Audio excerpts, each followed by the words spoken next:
राज्यातील शेतकऱ्यांसाठी आजच्या ठळक आणि झटपट बातम्या।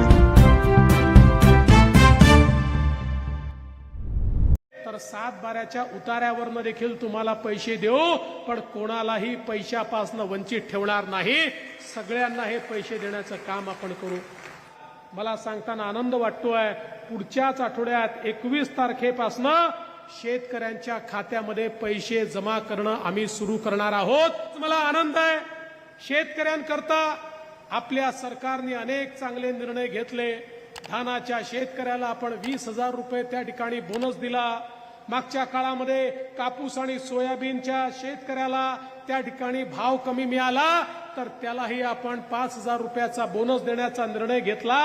आज तुम्ही बघा, आपण 1 रुपयात पीक विमा ही योजना सुरू केली। 90 कोटी रुपयाचा पीक विमा जमा होतोय। 30 कोटी रुपयाचा पीक विमा शेतकऱ्यांच्या खात्यामध्ये जमा देखील झालाय। उर्वरित शेतकऱ्यांच्या खात्यात देखील पैसा जमा होतोय। हे सरकार शेतकऱ्याच्या पाठीशी उभं राहणार। शेतकऱ्यांना वीज मोफत देण्याचा निर्णय आपल्या सरकारच्या माध्यमातून झाला।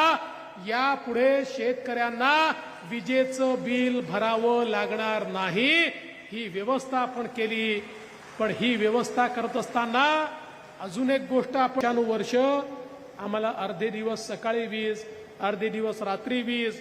रात्री आम्ही शेतामध्ये जाऊन शेती करायची कशी, त्या ठिकाणी किती अडचणी आम्हाला होतात, आणि ही शेतकऱ्यांची भावना खरी होती।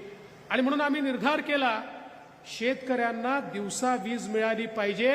आणि म्हणून दिवसा वीज देण्याकरता आम्ही या ठिकाणी कृषी वाहिनी, सौर कृषी वाहिनी, सोलर कृषी वाहिनीची योजना आणली।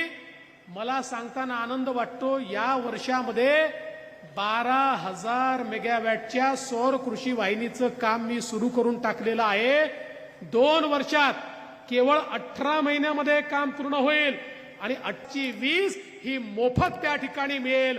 कोणालाही रात्रीच्या विजेची आवश्यकता पडणार नाही। विधानसभेच्या निवडणुकीत महायुतीकडून शेतकऱ्यांचे संपूर्ण कर्ज माफ करून शेतकऱ्यांचा 7/12 कोरा करण्याचे आश्वासन दिले होते। यानंतर राज्यात महायुतीचे सरकार सत्तेत आले आहे, त्यामुळे त्या आश्वासनाची पूर्तता राज्य सरकारने तातडीने करून दिलेला शब्द पाळावा, अशी मागणी जिल्ह्यातील शेतकरी संघटनेच्या पदाधिकाऱ्यांनी जिल्हाधिकाऱ्याकडे नुकतीच केली आहे।